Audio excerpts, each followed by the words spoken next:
Opa, tudo bem? Sou Charles Laveso e estou aqui nesse vídeo para dividir com você que curte desenhar um pouco da minha história e como que foi o desafio de eu passar do desenho livre, o desenho feito à mão livre, para o desenho realista, a arte de copiar fotografia. Então fica atento nesse vídeo que eu vou contar um pouco de como foi essa transição.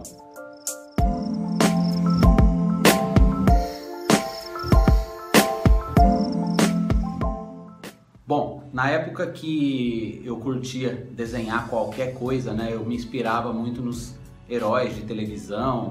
Enfim, na minha infância eu cresci fazendo tudo isso, né? Tudo que eu via na televisão eu gostava de fazer, gostava de desenhar, colocar ali no papel as cenas que eu via. E tudo de uma forma muito descompromissada, muito livre, né? Não tinha necessidade de ficar igual, não tinha necessidade de ficar idêntico.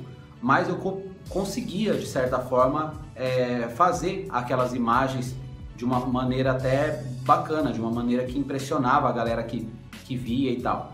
Só que no ano de 94, quando eu vi o desenho realista, em outros vídeos eu já falei um pouco dessa história. Nesse eu quero falar mais a respeito do desafio de passar de um estilo de desenho para outro.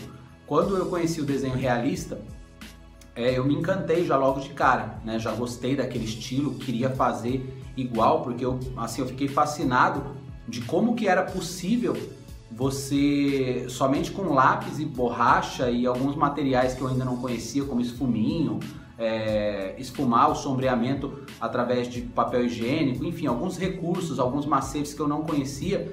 Eu fiquei impressionado de como que era possível copiar uma fotografia de uma maneira tão idêntica. E eu que gostava de copiar, eu já quis logo aprender aquilo e comecei a me desafiar a desenhar fotografias. E o interessante de que quando eu copiava uma figura, por exemplo, o Batman, na época, né, tinha o Batman e Robin, ou sei lá, os Flintstones, ou qualquer outro personagem, de Tom e Jerry, enfim, eu desenhava de uma maneira que não ficava idêntico, porém não descaracterizava, né? Era algo que ficava o personagem, você via que era aquele personagem. Mas na fotografia eu comecei a sentir uma diferença muito grande, porque por mais que eu fizesse igual, não ficava idêntico, não ficava exatamente o que estava na fotografia. Porque quando a gente desenha um retrato, qualquer coisa que você faz de diferente já dá uma discrepância muito grande com a fotografia, né? Um pouquinho que você puxa o canto da boca já dá uma impressão de sorriso que de repente na fotografia não tem. Então eu comecei a me propor algumas possibilidades de aprendizado, lembrando que isso foi na época de 94, ano de 94, 95. Então nessa época ainda a gente não tinha o Google, né? Não tinha as possibilidades YouTube, enfim, não tinha todos essas facilidades de informação como a gente tem nos dias de hoje. Então o que eu tinha que fazer? Eu tinha que ir até um artista que ficava no centro de Campinas desenhando para poder absorver ali um pouquinho do que ele fazia, tentar enxergar de que forma que ele trabalhava. Mas toda vez que eu chegava lá, a base do desenho já estava construída, então ele estava trabalhando somente o sombreamento. E eu queria saber como que a base era construída, porque essa era a minha dificuldade. O sombreamento eu sabia que era algo que eu ia ter que aperfeiçoar ao longo do tempo, mas a base, como ela era construída, eu não via isso acontecendo. E quando eu perguntava para ele, ele me dizia que ele olhava na fotografia e tentava fazer. Então eu me desafiava a fazer dessa forma. Eu pegava, por exemplo, uma foto 3x4 e tentava copiar num tamanho 30x40, ou seja, eu estava ampliando 10 vezes mais aquela figura. Então você perde muitas coisas, você perde muitas proporções, o que dificulta o resultado de um bom trabalho. Aí eu tive a ideia de ampliar as fotografias. Então quando eu pegava uma foto 3x4, eu ampliava ela numa máquina de Xerox, que não era como as máquinas são hoje, né? Eram bem limitadas, né? Então quando eu fazia uma cópia de uma 3x4, por exemplo, numa máquina preto e branco, até chegar no tamanho que eu queria, ou seja, 10 vezes aquele tamanho da 3x4, perdia muito a qualidade da impressão. Então eu salvava somente as proporções para que ficassem iguais. Então eu riscava a imagem, né? Riscava a imagem do Xerox e também riscava o papel onde eu ia desenhar, que na época eu desenhava em cartolina, depois eu conheci o papel Canson, depois o papel Verger, ou seja, eu fui explorando as possibilidades que eu tinha ali em mãos para conseguir alcançar um resultado melhor.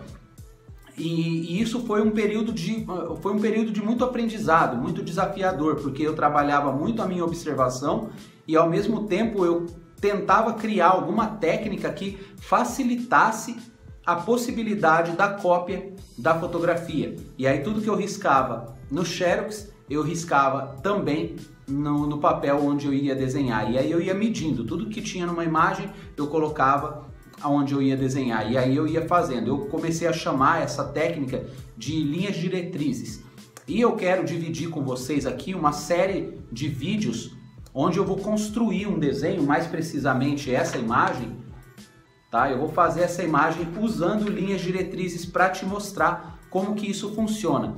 E depois das linhas diretrizes eu fui conhecendo outros métodos para se traçar um desenho. Então, se você é uma pessoa que curte desenhar, tem dificuldade de copiar uma imagem, porque você percebe que sempre que você copia, você comete alguns erros que não poderiam ser cometidos para que o trabalho seu ficasse algo interessante, algo mais semelhante à fotografia. Fica atento nessa série de vídeos aí que você vai estar assistindo, para você entender como que esse processo se deu. Lembrando que esses vídeos têm como finalidade ajudar principalmente as pessoas que estão começando nessa técnica. E lembrando que se você quiser ver algo um pouco mais aprofundado, ver a técnica de sombreamento, todo o sombreamento desse desenho sendo feito de uma forma mais detalhada, é só você clicar no botão que tem aí, que você pode adquirir por um preço bastante acessível a nossa videoaula, onde eu mostro todo o processo sendo feito até a conclusão do desenho, ok? Mas fica atento aí nos outros vídeos que você tem a possibilidade de estar conhecendo, ok? Vejo você aí no próximo vídeo. Até mais. Valeu!